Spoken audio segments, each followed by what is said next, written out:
Well, first of all, we couldn't throw a BB in the ocean in the first half.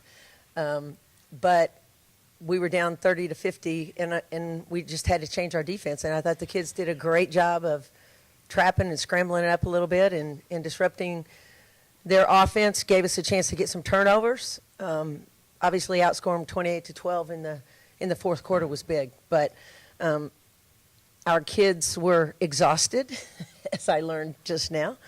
But they played through it. And we wanted to prove that we were a better team than we've shown the last month. And I think they did that tonight. Questions? Wow. Jamira, as a freshman, the ball's in your hands, the fourth quarter. I mean, what can you just walk us through what's going through your head in those last seconds and when you guys were really surging there to overcome that massive deficit? Well, in the beginning, I couldn't buy a basket. I mean, not even in the beginning of the fourth, I could not buy a basket. I was just looking to find my teammates, boxing out, rebounding, doing the little things, to help out because I just had to go to somebody else because my shots wasn't falling. But still in the end, they believed in me to shoot the last 2 threes that I made, and it was just a great feeling. Coach, in the previous game, Temple had a big run at the end of the game and started this one in a similar fashion. Mm-hmm. How do you think your team was able to keep it together? Well, we certainly bent fairly severely. I think it was the trapping defense. I mean, I think that's what changed the complexion of the game. It's difficult to go to a zone against Temple because they have so many shooters.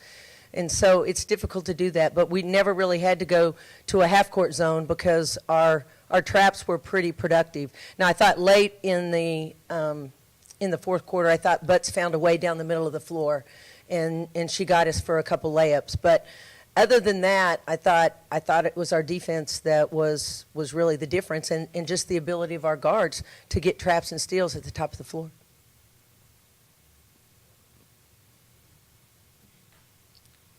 This is for the student athletes. Just walk me through the energy at those final timeouts in the game, the last couple of minutes there. What was Coach telling you, and what was the message when you're going back onto the court? We'll start with Jasmine. She was just telling us the game is not over. We can keep playing, keep with the energy, and just go out there and play hard. Yes, she was like, it's either now or we're going home. I mean, it was the last couple minutes of the game. I mean, if we didn't play hard, we was going home. So it was up to us.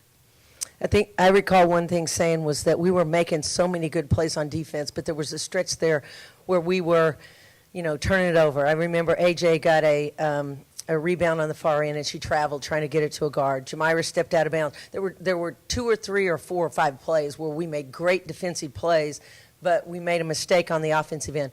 I'll tell you what, and I think another big difference in the game was when Asia Jones hit that 3.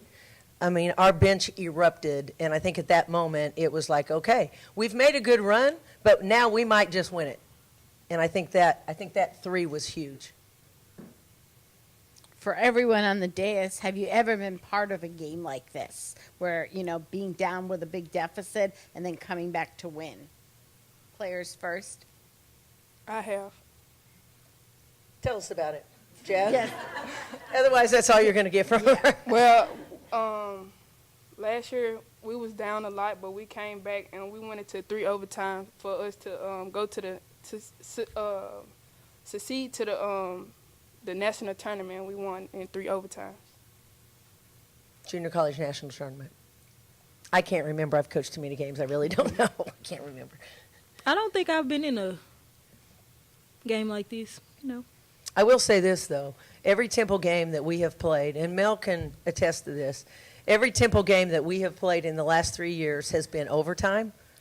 Of course, we had the 5 overtime game, and it seems like every game we've played is overtime or has been a game like this. Great competition.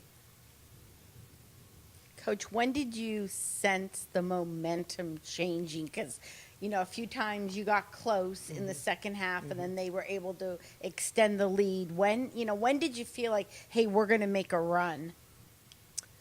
Well, I think I felt like we were making a run during that time, that we were getting turnovers, but then making some offensive mistakes. I think Jada hitting the three and AJ hit the three. I think those were the two where I went, okay, now, because I think I called a timeout and it was a 7-point game, I believe, after one of those threes. And that's when tried to give them a little bit of a rest, and that's when I thought, okay, let's see if we can't make it happen. And they did. Coach, what did you learn about Temple in the regular season? Were there any weaknesses that you saw that you could exploit? Well, we've been prepping for Temple for 2 weeks because, of course, we played them the last game of the regular season.